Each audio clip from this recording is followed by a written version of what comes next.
بدہوش نہیں بیدار ہیں ہم، ہر آہٹ پر تیار ہیں ہم، سمجھے نہ کوئی غافل ہم کو، سمجھے نہ کوئی غافل ہم کو، وطن کے پہلے گار ہیں ہم۔ جناب صدر معزز کرام اور میرے عزیز ساتھیوں، السلام علیکم۔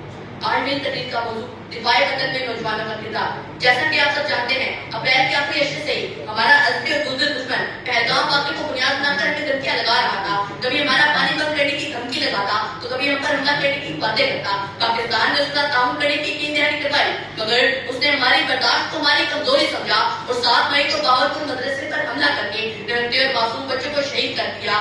پاکستان جنگ نہیں چاہتا تھا، امن قائم رکھنا چاہتا تھا، لیکن دشمن نے رات کے اندھیرے میں مسرور بے سندور خان ایدرس پر حملہ کر دیا اور اسے مشن سندور کا نام دیا۔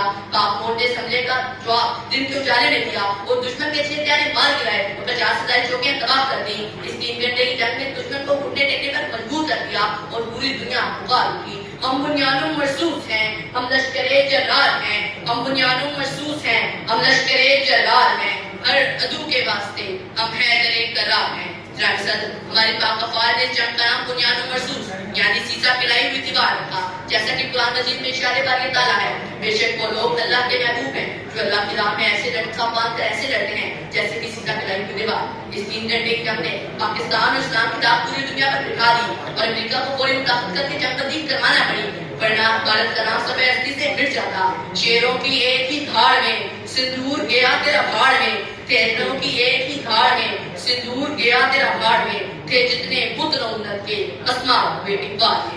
عزیز ساتھیوں، ہماری پاک افواج ہی نہیں بلکہ ڈیجیٹل سپاہی اور ٹیکنالوجیکل سپاہی ہے جو علم، ٹیکنالوجی اور قلم سے ملک کا دفاع کر رہا ہے۔ نوجوانوں سے ہے ملک و ملت کی پہچان، نوجوانوں سے ہے ملک و ملت کی پہچان، یہی ہے قوم کے بازو، یہی ہے پاکستان۔ جناب صدر قائد اعظم محمد علی جناح نے نوجوانوں کو ملت کی سرمایہ قرار دیتے ہوئے کہا، پاکستان کو اپنے نوجوانوں پر فخر ہے، خاص طور پر طلبا پر جو آنے والے کل کے مہمان ہیں۔ آج کا دور 5th جنریشن وار اور سائبر وار کا دور ہے۔ دشمن ہمیں میدان جنگ میں شکست نہیں دے سکتا، اس لیے اب ہمارے آسمان پر حملہ آور ہے۔ جعلی خبریں اور جھوٹے پروپیگنڈے کے ذریعے ایسے ہی نوجوانوں نے اپنا فرض نبھایا اور اس پروپیگنڈے کو رد کر دیا جو ملک کو تقسیم کرتا اور اس نظریے کو اپنایا جو اتحاد اور برابری کا درس دے۔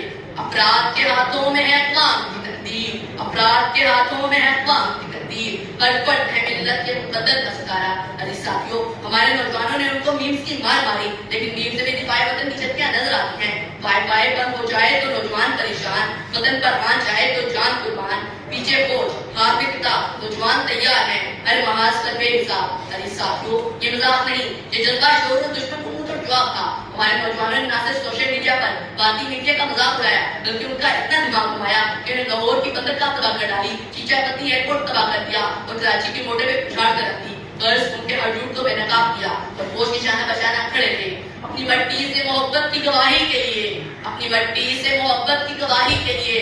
ہم نے رضا بن نظر کو بھی شفق لکھا تھا، اپنی تاریخ کے سینے پہ سجا ہے اب تک، اپنی تاریخ کے سینے پہ سجا ہے اب تک، ہم نے پھولے لگے جہاں سے جو گھر لکھا تھا۔ اس عظیم کامیابی کے بعد فیلڈ مارشل آصف الدین نے نوجوانوں کے چورانے جنگ کردار کو سراہا، انہیں فولادی دیوار قرار دیا۔ آخر سوال نہ ہو، یہاں جو پھول کھلے کھلا رہے برسوں، یہاں جو پھول کھلے کھلا رہے برسوں، یہاں سے فضا کو گزرنے کی وجہ ہو۔ پاکستان ہمیشہ زندہ باد۔